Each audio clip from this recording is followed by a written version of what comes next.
We will use this tool to debloat Android. Yes, a PC is required. I am aware of a method to debloat Android without a PC, but we won't discuss it here, since it involves a paid app which requires multiple command input.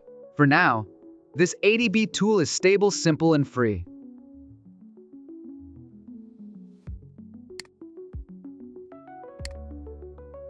We will be downloading it as zip file, and you can extract it and run the exe file directly.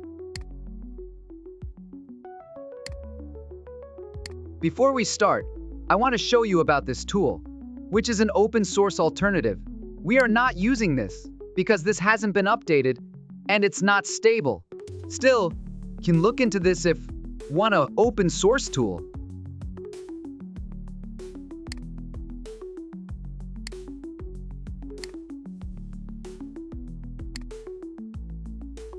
Now extract the zip file and run the exe.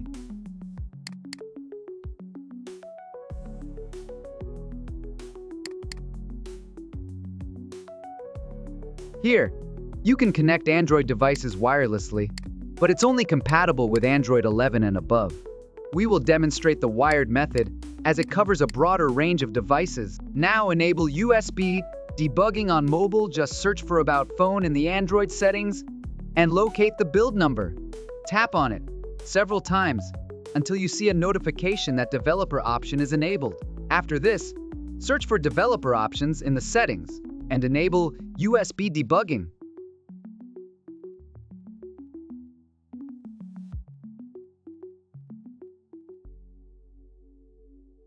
Wi-Fi debugging is optional, as it's for Android 11 and above devices.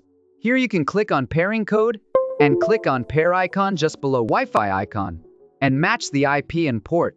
If it's complicated, just stick to USB debugging. After connecting your phone using USB, list of apps will appear, and AC Bridge app will be installed on your phone. Don't worry, you can remove it once debloating is completed. Also, scan results will be shown ahead.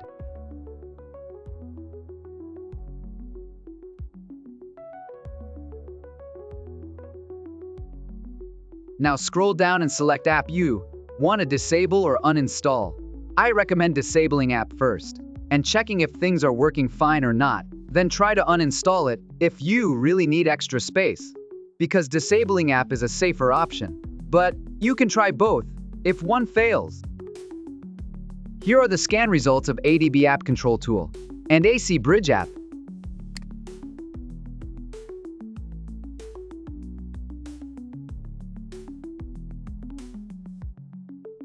Thanks so much for your time. Do subscribe if it helps. And to remove AC Bridge app, just search it in App List on your Android app management in settings and uninstall it normally.